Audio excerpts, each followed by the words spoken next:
जैसी आपकी भावना है भगवान आपको उसी रूप में दिखेंगे। और आपका ये भी प्रश्न है कि मंदिर जाना जरूरी है क्या?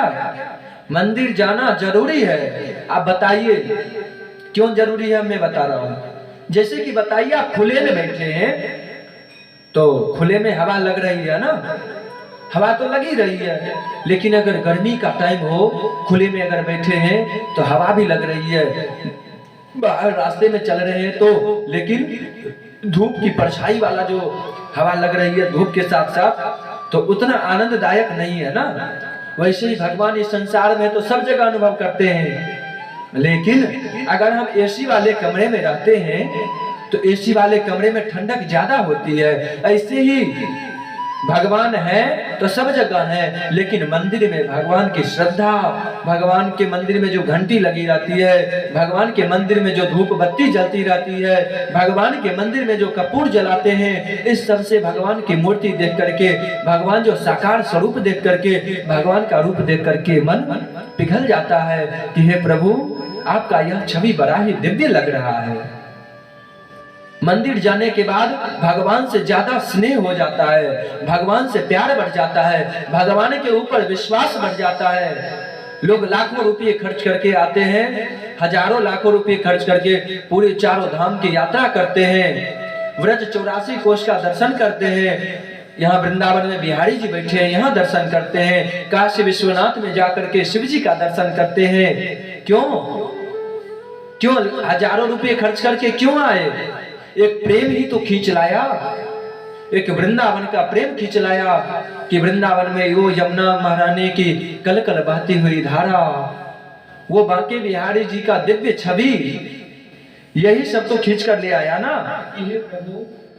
यही सब तो खींच करके ले आया कि हमें बिहारी जी का दर्शन करना है, हमें प्रभु से मिले हुए बहुत दिन हो गए, मेरा मन व्याकुल हो रहा है, इसीलिए हम लोग आते हैं ना। और एक बात बताइए, पुस्तक में तो सब कुछ है।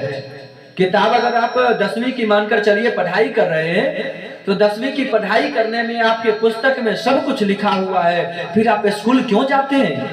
फिर आप कोचिंग क्यों जाते हैं? इसीलिए जाते हैं ना कि पुस्तक में जो लिखा हुआ है यह हमें सरल तरीके से समझाने वाले गुरु मिल जाए तो उससे फिर हमें दिमाग में आ जाए, तो फिर हम उस मंजिल तक पहुंच जाएं, हम इस परीक्षा में उत्तीर्ण हो जाएं, इसलिए जाते हैं ना। ऐसे ही हम जो मंदिर जाते हैं, हमारे जो भी कोई हम किसी सदगुरु का संग करते हैं, इसीलिए कि हमारे अंदर जो फिर कोई अवगुण है, जो कोई दोष है, वो हमारे श्रेष्ठ जन जो देखेंगे फिर बताएंगे नहीं यह मार्ग गलत है, इस मार्ग पर चलो। फिर जो गुरुजन बताएंगे, हमसे जो श्रेष्ठ जन है अगर ऐसा बताएंगे और फिर हम सही रास्ते पर चलने लगेंगे, और मंदिर जाने के बाद फिर अपने आप आनंद की अनुभूति होने लगेगी। मंदिर जाइए, फिर परिक्रमा कीजिए, भगवान का दर्शन कीजिए कि भगवान का दिव्य छवि कैसा लग रहा है। ऐसा जब करेंगे तो फिर भगवान के प्रति आकर्षण, श्रद्धा, विश्वास यह सब अपने आप ही बढ़ जाएगा। अगर विश्वास ना हो यह सब चीज में, तो अगर मेरी माने तो एक बार तो भाई करके तो देखो। एक बार अगर भगवान से प्रेम कर लेंगे तो कहेंगे यह संसार पूरा मिथ्या है, ब्रह्म सत्यम जगन मिथ्या, यह संसार वाले बस रिश्ते नाते निभाने वाले हैं, लेकिन यह तो कुछ जिंदगी है भाई छोटी सी, यह तो जीने के बाद फिर तो जैसा कर्म किए हैं वैसा फल भोगना पड़ता है। इसलिए कर्म न कर तू जग में गंदे, अच्छे कर्म कर लीजिए, यही आपके साथ जाएंगे। ठीक है।